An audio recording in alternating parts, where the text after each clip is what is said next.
Hi friends!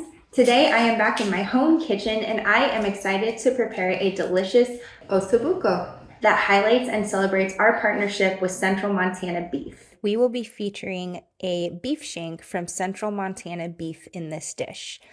Osso Buco is typically made with veal, which is a younger milk-only fed version of beef, but I guarantee this recipe is going to be just as succulent and flavorful.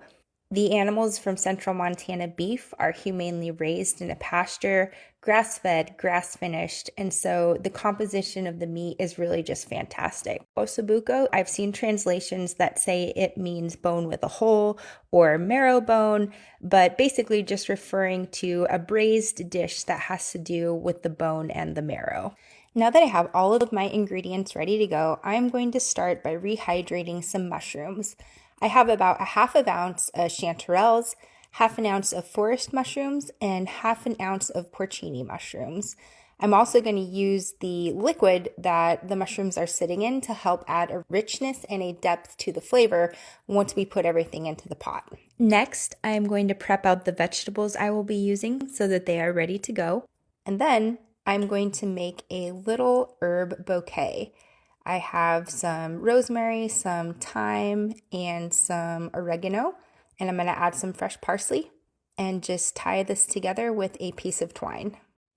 So since this is my first time making this recipe, I got some tips from my chef friends, and one of them recommended trussing the shank. And what that means is tying a piece of twine around the edge so that it maintains its shape and kind of holds together. I'm going to go ahead and leave the twine on for the whole duration of the cooking and make sure that I cut it off before serving. And I will do this to all 4 pieces of the beef shank. Now that the beef shank is nice and sturdy within the twine, I'm going to go ahead and dredge it in a little bit of seasoned flour. So this is just all-purpose flour with a little bit of salt and pepper. I read online in a lot of recipes that the key to a really good Osso Buco is layering flavor. So we're going to make sure that we season this flour for the dredge on top of the Osso Buco, as well as our broth, as well as multiple times throughout the cooking process to make sure that everything is really tasty and flavorful.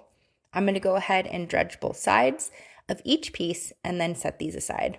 So what I'm going to do next is heat up a little bit of ghee, which is clarified butter, and olive oil in a Dutch oven pan until it's crackling and hot. Traditional recipes might just use olive oil, but I love that sort of unctuousness that butter gives to dishes like this.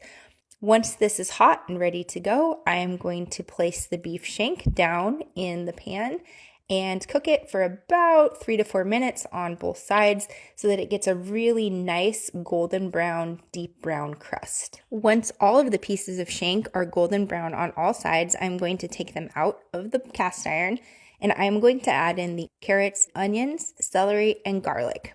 I'm going to let these saute for about 3 to 4 minutes or until lightly brown. After the vegetables are a little bit softened, I'm going to mix in about 2 tablespoons of tomato paste and kind of let that reduce down and cook for about 2 minutes. After the tomato paste has reduced, I'm going to add in our tomatoes, our rehydrated mushrooms. I'm going to deglaze the pan with some red wine. I'm using Sangiovese. It's a very popular Italian wine. After the wine has cooked down for about 2 minutes, I am going to add my beef stock, as well as some salt and some pepper.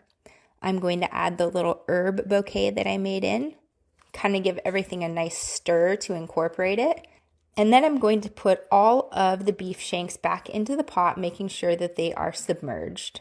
After that, I'm going to add 2 bay leaves. Now that everything is ready to go, I am going to put on the lid and place this in my preheated oven. It's been heated to 325 degrees Fahrenheit. I'm going to leave it in there for between 3 and 3.5 hours until the meat gets extremely soft and tender. And oh my gosh, we can just see how rich this broth has gotten being in the oven. I will be serving my dish with a creamy herb and sun-dried tomato polenta and just some simple charred lacinato kale. I'm also going to make a nice fresh gremolata to put on top. This is a very, very fatty and rich dish, so just having something with garlic, fresh herbs, and a little bit of citrus to brighten it up really goes a long way. And to finish it off, I will spoon over the fresh gremolata and go ahead and add a couple of edible flowers. And here it is, our finished plate, Central Montana beef Osso Buco. Hopefully you'll give it a try.